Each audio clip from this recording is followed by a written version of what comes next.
Welcome, ladies and gentlemen. This is the Daunte Culpepper Show. We're going to tell you, after all this debate, we're going to settle it. And I'm going to tell you why Daunte Culpepper is a better quarterback than Kirk Cousins. And it's fine if you don't like it. I, quite frankly, don't care. It's about getting the truth and the real information out there. Along with that, we're going to briefly discuss OTAs before we really dive in. We're going to have some fun here tonight. Welcome to the Real Forno Show.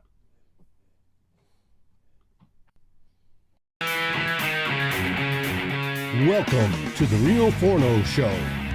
Managing editor of the USA Today's Vikings Wire. Betting and college football analysis for the Fantasy Points website. Publisher of Substack Run and Shooter.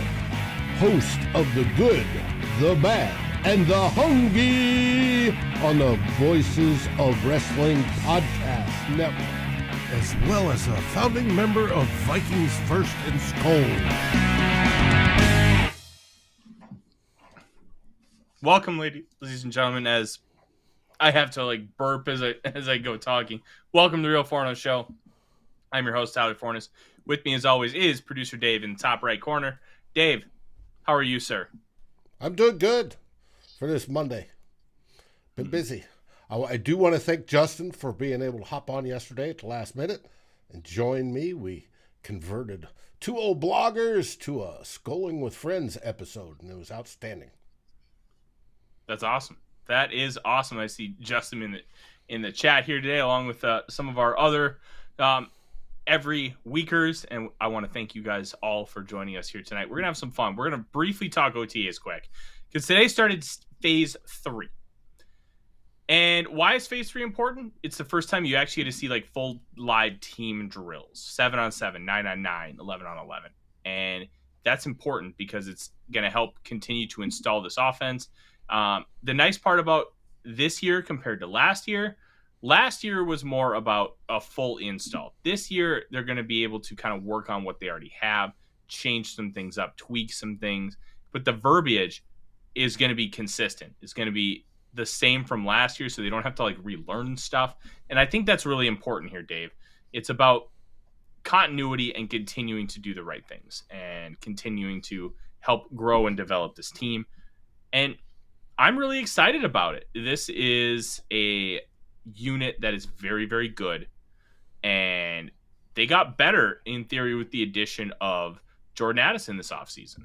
And he's literally on the offensive side of the ball. They've got the biggest advantage because everybody is coming back, with the exception of Jordan Addison. He's the one that's going to have to be tutored, and I'm sure that's going to take place. It's something we hope to see, through film, whatever the Vikings release, and they're to the point where they'll release the highlights every day. When the press gets to go out there tomorrow, hopefully we see that Keenan McCardell is, personally taking him aside, that JJ's taking him aside, even TJ Hawkinson talking to him about, hey, you've got to do this and this to bring him up to speed quick. They've only got to bring up the one guy. So I hope that goes quickly, but it's going to be fun to see him. And that's on the offensive side. On the defensive side, I can't wait to see this go in and start to go the plan, the Flores plan, go into action of guys suddenly moving here and moving there, safeties in the blocks, guys, all doing all this stuff and learning that defense. That's going to be fun. Yeah, it is going to be really fun. And I'm really excited to kind of see how everything evolves, because how everything evolves is honestly what's the most important thing. This is going to be a lot of fun, and I'm really excited, and you're going to get to see the rookies kind of ball out. I said on Purple Daily on Draft that got released this afternoon that I'm most excited to see Jay Ward, because I want to see how the Vikings use him. They drafted him and they called him a safety, but that's not what he's going to play. He's going to be kind of a jack of all trades guy. How are they going to use him early on? How are they going to kind of showcase him and get him comfortable in the offense? That is going to be an interesting thing to watch, because there's a lot of different things that you can kind of pull from it. Across the whole defensive back group where corners and safeties. You've got Jay Ward. You've got McKee Blackman, right? How is he going to fit in? He was the one selected, obviously, with Flores' approval. Is he going to beat out Booth or Evans? Are we going to see that? How are Booth and Evans looking? Are they going to be better in their second year? How does the new guy Murphy look and fit into all this? Is he helping everybody like he said he learned from Patrick Peterson? That will be a good thing. How all that comes together, whether Bynum comes up and plays a little nickel or they keep the Murphy in.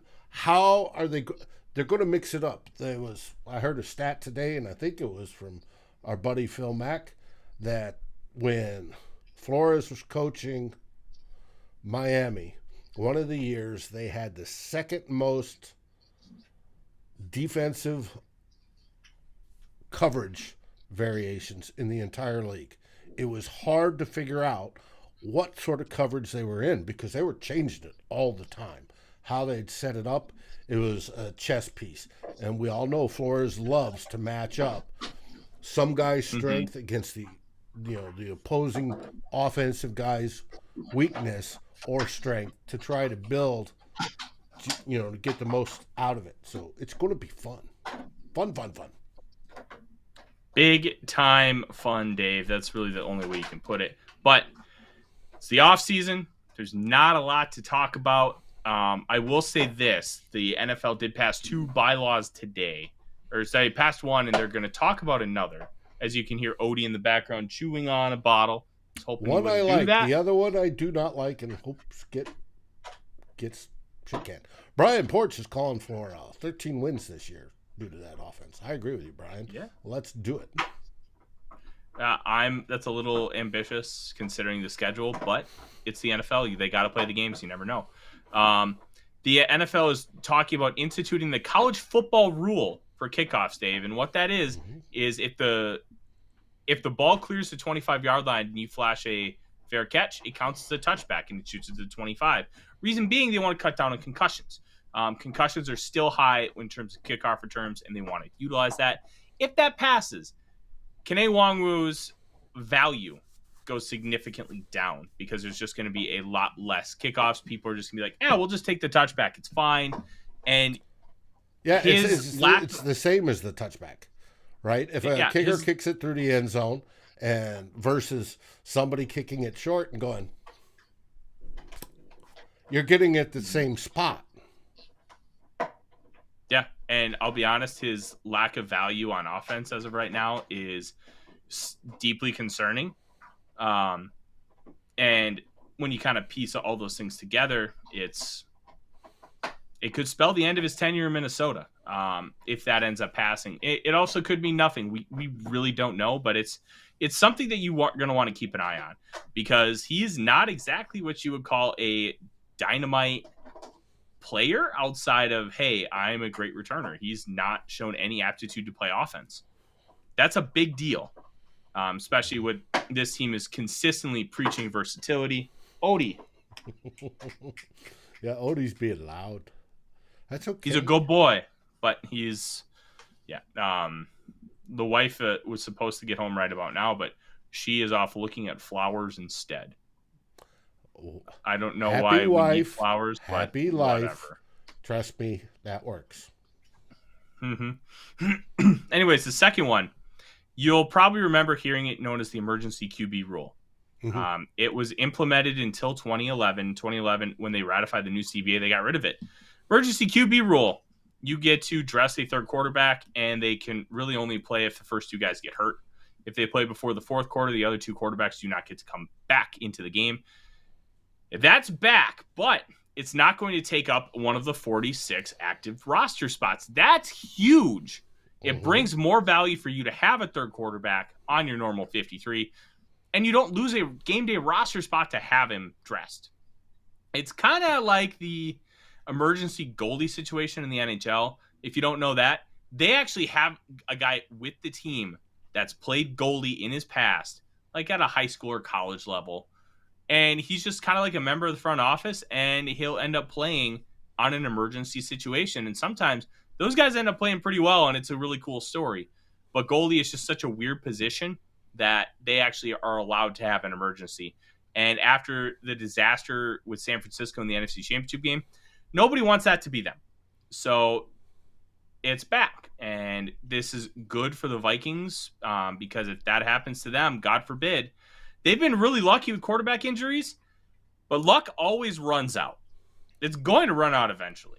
And if that happens to them, they'll be able to play either Jaron Hall or Nick Mullins if and when that time comes, which is objectively a very good thing. Mm-hmm. What I like about it is that there's no pressure to not have 3 quarterbacks on the roster now, and they could use that as training. So hopefully we have better quality quarterbacks in the developmental pipeline with that third guy being there and it not costing a roster spot. Justin, I have not heard from Darren today. I assume he's been busy. I've sent him a couple of messages on Facebook, have not heard replies. I have heard from Mary. Mary's doing good. So things are getting better on that front. Those are the 2 rule changes that have popped up today. The other thing that was announced today, which I'll probably talk about when I record the Vikings Daily Opener, is that Green Bay has been selected for the 2025 draft party. What a disaster. And this isn't a shot at the Green Bay Packers organization or the facilities. If you've never been to Lambeau Field, I highly recommend it. It is a place of history. It is a really cool atmosphere. I was at the tie in 2018, and it was awesome. But I'll say this. If you go for the draft to Lambeau Field, it's going to be an utter disaster. Lodging is scarce. So Lambeau Field is literally in a neighborhood. You park, people with houses by Lambeau Field rent out their driveway for parking. And if you have season tickets and live on that street right by Lambeau, you can just walk to the games. It's great. But here's the thing. How are you going to get all these team representatives? How are you going to get all these players, their families? How are they going to have lodging? Are they going to stay in Milwaukee a couple hours away? Are they going to stay in Madison a couple hours away? Appleton is a half hour away, and they barely have any lodging. Logistically, this is set up to be a mitigated disaster. And it's not fair to these players. It's not fair to the organizations that have to go there. And it's not a shot at Green Bay. They don't have the infrastructure or space that you need for something like this. It is a 100,000 person town without any really suburbs from anywhere.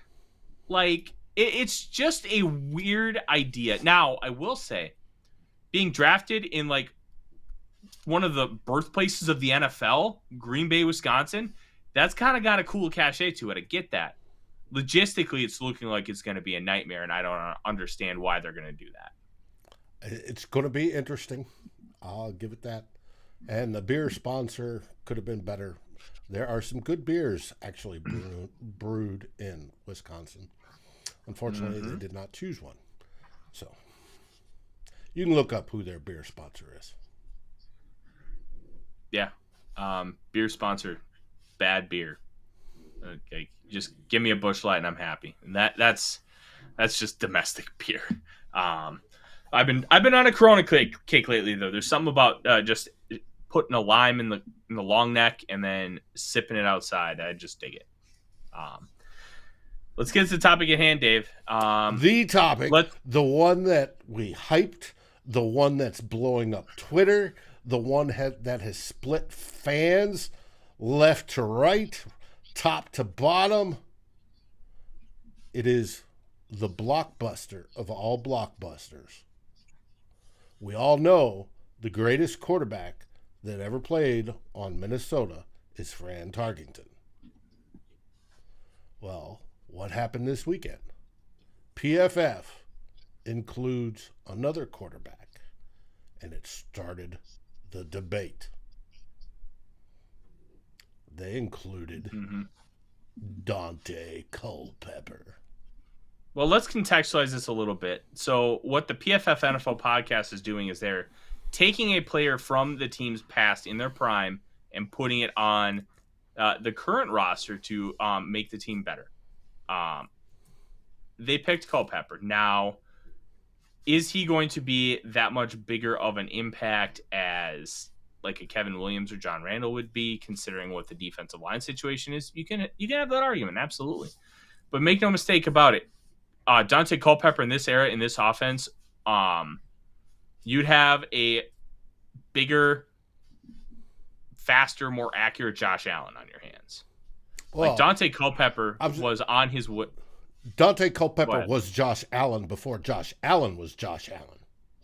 He was Josh Allen with Drew Brees and Cam Newton all mixed into one. Like, he was super accurate coming out of college. He set the NCAA record for career completion percentage at Central Florida. He threw for a lot of yards. He has a cannon, and he could run he's built like a linebacker or an edge rusher. Like, Culpepper was just a different breed. And I want to say this before we get started, and then we're going to bring up a lot of different points. Culpepper's better than Kirk Cousins. I'm going to be honest, I don't think it's arguable. And I'm going to explain over the course of the next however long this show ends up going, probably another 30, 40 minutes. Everybody who says Cousins is better looks at raw counting stats. Luke Inman from Locked On ended up posting this a couple months ago. And you have the graphic ready. These are called counting stats. Your basic ones, the ones that everybody knows. Passing yards, passing touchdowns. Like, look at that. Yeah, Cousins was better. But this is also incredibly disingenuous. You know why it's disingenuous? Doesn't account for eras. Not at all. Why is accounting for eras so important? Because you want to try and understand the conditions that they had to play under. In Daunte's era, you could maul wide receivers. You could, like, spear them across the middle. You could do all those things. In today's day and age, if you lay a pinky on them after 5 yards, it's a flag. Like, it's different. And in Daunte's era, you could abuse quarterbacks. Defensive linemen love to do it all the time. Now, unless you lay them down and tuck them into bed, it's a roughing the passer call. Yeah, you take that and you factor in that, like, what Culpepper had to deal with. Sorry, I'm kind of blanking what we talked about on defense. And when you compare stats across eras, compare the stats to the players that they played against. And that is going to tell you the story, and we'll get deeper into that. If you just want to compare the top quarterbacks of 2004 to the top quarterbacks of now, almost every quarterback threw more than 10 interceptions a season. Almost every quarterback fumbled 10 to 15 times a year. Like, Culpepper had a fumbling issue. He had one even compared to his era, but it wasn't such a dire situation that he was that much worse than his era. He was bad. But things have changed so much for how quarterbacks can even get hit that makes a difference in fumbles, makes a difference in interceptions. And you have to contextualize what they're playing against. And quite frankly, Culpepper had to play against harder competition in that sense than now.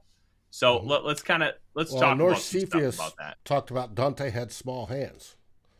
So Daunte didn't have that small of hands. Like, now the threshold's 9 inches.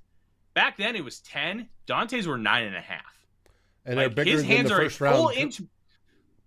His hands are a full inch bigger than Kenny Pickett's. Like, or the first round draft choice of this year. Yep. So, like, anybody who just tries to tell you counting stats, just straight counting stats. Oh, Cap, I highly recommend. I don't know enough about Joe Cap. Talk to Dave or talk to Luke Braun of Locked On Vikings. Luke would have more. I mean, Cap was documentary. around on my first game that I saw. He was a quarterback. But he was one mean SOB. And you want to talk about tough? Ooh. And you want to talk about a brand of football back then? where anything went, that was the 70s. That's before Daunte. Mm-hmm. All right, so let's kind of take a look at some stats. Daunte Culpepper's EPA per play in his at the end, towards the end of his career, 0.213. I don't think Kirk Cousins has ever had an EPA per play above 2 in his entire career. Culpepper averaged that over 2 seasons. You look at his EPA CPOE composite, 0.132. Considering the era he played in, that was phenomenal. Peyton Manning, who's considered one of the top quarterbacks of all time, had a 0.168. And you got to remember, in 2004, he threw 49 touchdown passes. You have to compare it to the era that they're in and then understand that. This was great for his era. Daunte Culpepper was arguably a top 5 player in fantasy football, and quarterbacks weren't even valued. He was going top 5 overall. Fantasy football doesn't necessarily mean a lot, but it kind of tells you how valued this guy was by the general population. And you know what all we did? Whine and whine and whine when we should have been whining about how the Vikings treated these football teams, not giving them enough resources. The defenses, Dave. The defenses were absolutely atrocious. Here's a stat from Eric Eager of PFF, who's, sorry, not of PFF, formerly of PFF and now of Super Sports. 2000 to 2005, the Daunte Culpepper tenure. They had the 31st ranked EPA allowed per play. The Vikings, from 2018 to 2022, a 5-year stretch as well, were 10th in EPA per play allowed. And then if you just do the last 3 years, 2020 to 2022, and the defense hasn't been as good, 20th in the NFL. Daunte had to carry some of these teams on his back, and people don't remember that. I don't know the revision, why Culpepper doesn't get a lot of credit for some of this stuff. I feel like people didn't watch Daunte Culpepper when I see them talking about him on Twitter and in general, because you look at all the smart football minds who have chimed in on this conversation, like Doug Farrar, who was on this show talking about Hendon Hooker. He is one of the smartest football people I know. He's like, what is this Vikings Twitter hellscape that they're saying Kirk Cousins is better than Daunte Culpepper? And Eager gets a lot of grief, some fair, some not, but he's one of the smartest football people I know as well. And he looks at things from a much more of a data perspective, but he was a former player. He played college football. So it's not like he doesn't understand X's and O's. Some of these things, when you look at it, Daunte is just a better player. Let's look at another stat. Dave from Aaron Schatz of Football Outsiders. He chimes in. Adjusted DYAR, defense adjusted yards. All right. Sorry, I can't remember. DYAR. Defense adjusted yards above replacement. So basically what this metric does is it takes the yards that you get adjusted for what the defense is giving you, or what the defense is, and then it kind of tells you what it would be above a replacement level player. So replacement level players at that time would have been like, hey, the Gus Frerotte games, Todd Bauman, like when they ended up playing for an injured Daunte Culpepper. And take a look. Daunte Culpepper is 3 seasons more valuable than any Kirk Cousins season. And that's an era-adjusted metric. Culpepper's 2004 was legendary. His 2000, his first year as a starter, was incredible. Sarah, Daunte was an MVP candidate.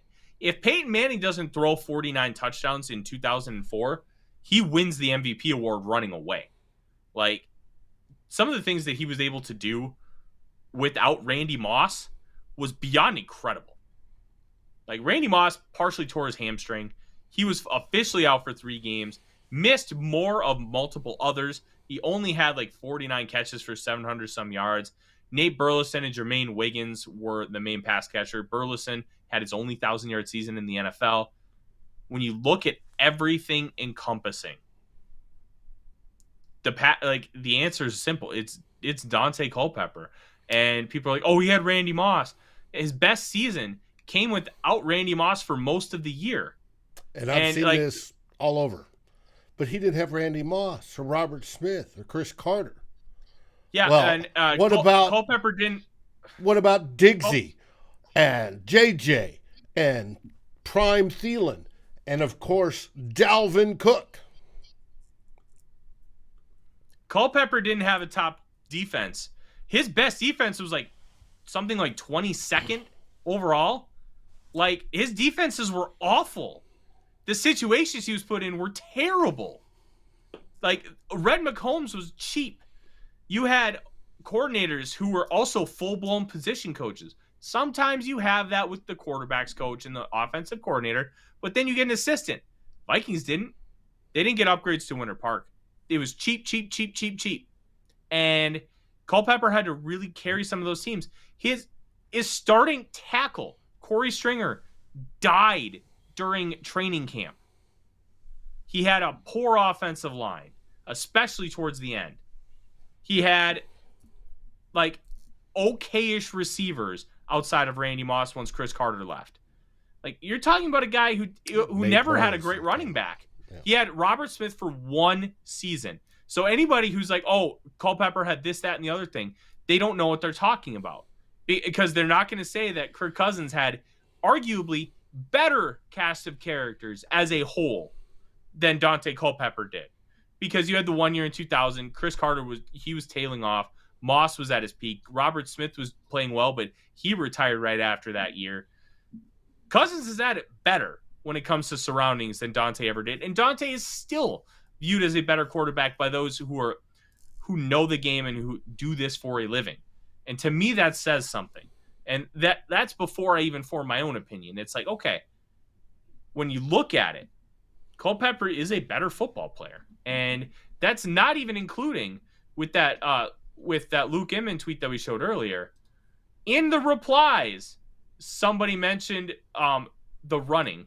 And he's like, not including here's 2,500 rushing yards and 30 touchdowns. Like, this is where some of this disingenuous bullshit comes into play. How do you not even include that in the original discussion point? Because Daunte Culpepper was one of the first, like, of the modern day dual threat quarterbacks. You're talking like the Cam Newtons, the Josh Allens. Like, he's not Lamar Jackson because they don't have similar styles, but this is so important in the context of Culpepper and how he was able to win, how he was able to create. And there's so many people who just want to look at counting stats, and it's honestly, it's a bunch of bullshit, Dave. It's awful. You have to look deeper. You have to understand what you're looking at. And so many people that have these conversations don't understand what they're looking at.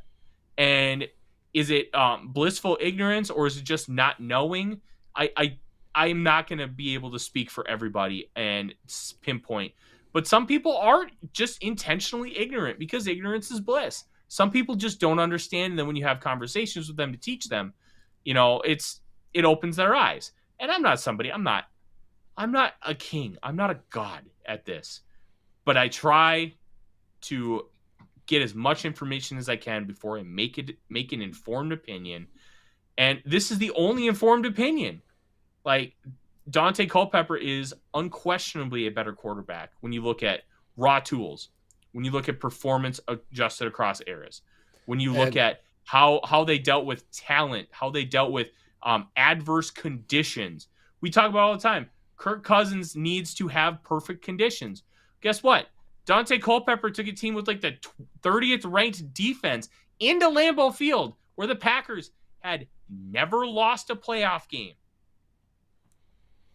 Actually, scratch that. I think in 2003 they lost to the Falcons. So they had lost one playoff game at Lambeau in their entire history. Beat them. Culpepper should have been the MVP in 2004, stands the 49 touchdowns. I'd argue he still should have been the MVP because of how he had to carry that team to a playoff berth. Oh, and it was highly debated at the time. Trust me. We all know Peyton got it because of the 50 touchdowns. But we were screaming that Daunte deserved it. Now, as everybody knows here, or most people know here, I love charts and graphs.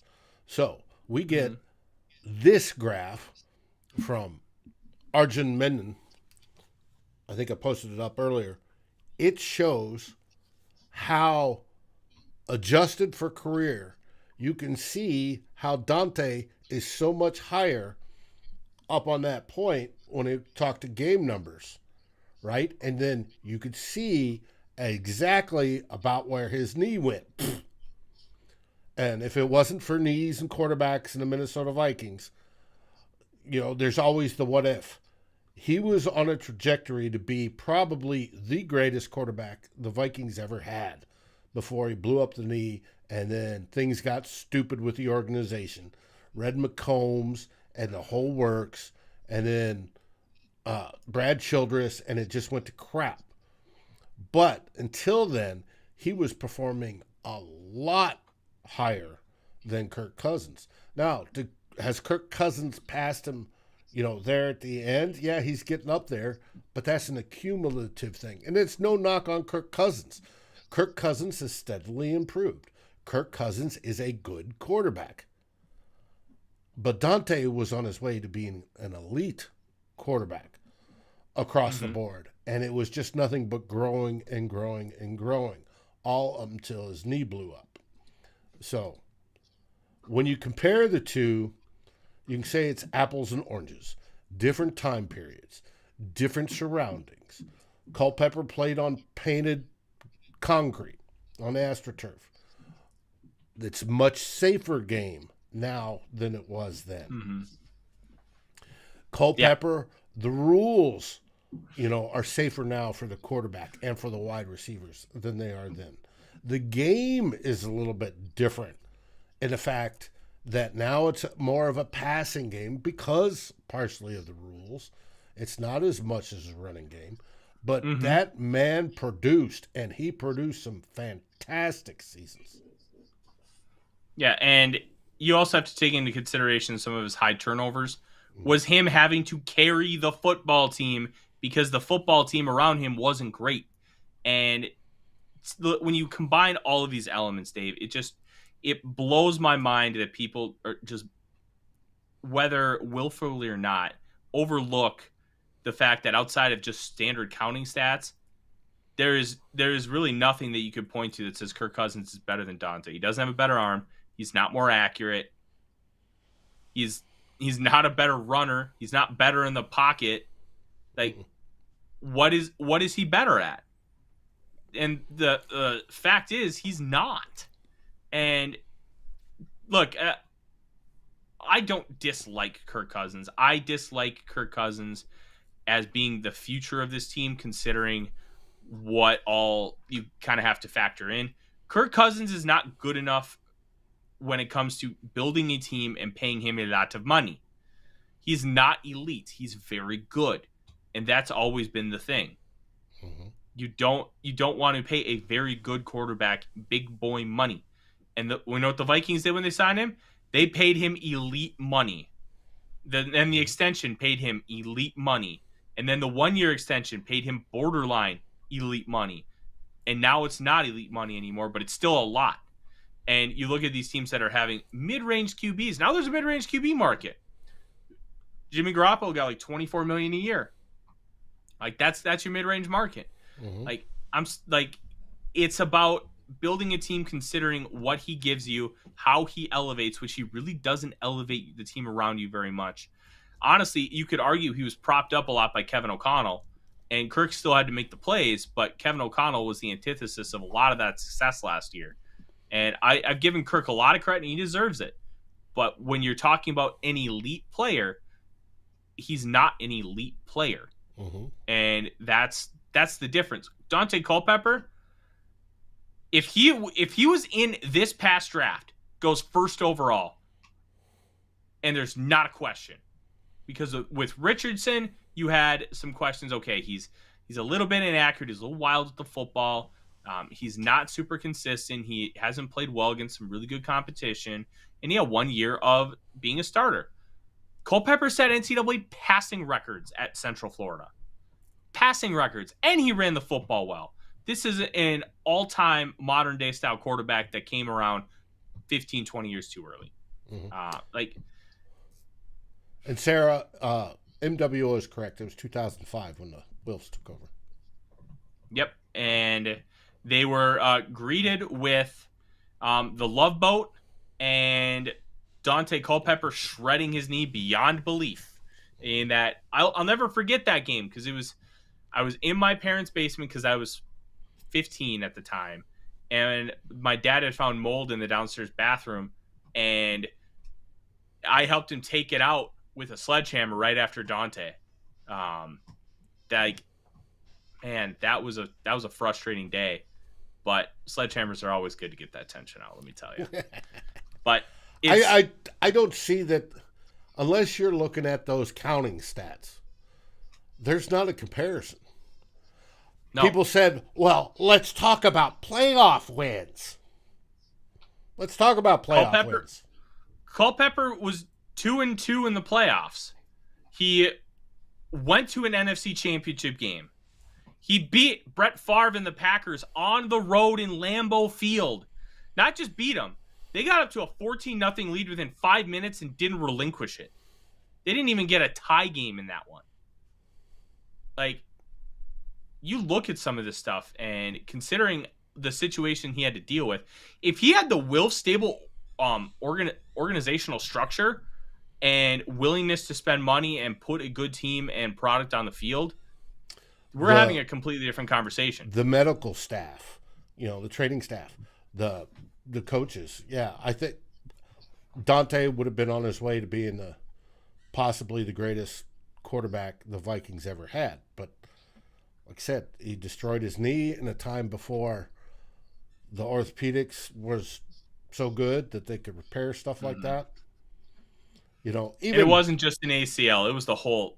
His knee was just right. It was screwed. Now he didn't dislocate it like Teddy did, but the damage was almost just as great, and it was rough, and unfortunate for him, and unfortunate for Vikings fans. But yeah, but he by far is better overall, I think, than Kirk Cousins, and he didn't do the vapor locking. And you talked about Kirk Cousins and Kevin O'Connell, and Kevin O'Connell got him over the hump, and we had 13 wins last year, which is absolutely fantastic.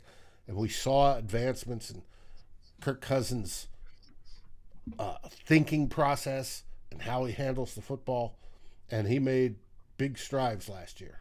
But going into last year, he was 59, 59, and 2. A perfect 500 QB. When it comes to QB wins, and now I can hear it now. Dave, QB wins is a bad stat. The whole team plays. Well, that's just the point of this whole argument. Daunte had a worse team around him for a good chunk of that, for most of his career, than Kirk does. And still, Daunte did better. One stat I'm going to try and get from Eric is try to figure out his wins above replacement, because I don't know how far PFF data goes with that. And because Eric was a big proponent in creating the model of wins above replacement, I'd be curious to find out what that number is for Daunte. And if I can get that information, I absolutely will relay it on. But yeah, that's about it. Look, if you don't understand how good Daunte Culpepper was, go on YouTube. Search Vikings full games from 2000, 2001, 02, 03, 04. Like, I've been trying to find the road game against the Green Bay Packers from 04. He was lights out in that game. The playoff game, he was lights out. The Colts game, he was very good, but his stats don't show it from 2004. I'd highly recommend that one as well. There's a lot of really good Culpepper stuff out there that's free for you to find. Go watch him, because it's honestly night and day different watching him versus watching Cousins. And this isn't a show to bash Cousins. This is a show to really help people understand how fucking good Daunte Culpepper was. And quite frankly, if after this and all the different ways of showing it and all the narrative stopping that we did on the show, if you still don't believe it, God bless you. I don't understand it, and to me, my guess would be that you didn't want to change your opinion to begin with. You can look at counting stats, you can look at X, Y, and Z. Kirk Cousins had much better surroundings and did less with it, and Culpepper didn't have great surroundings most of his career and tried to do a lot with it. And to me, that speaks more volumes. And yeah, that's it. Daunte Culpepper is the guy. Kirk Cousins is not. And we're going to leave the show at that. What do we say? SKOL Vikings, SKOL Daunte. SKOL Vikings!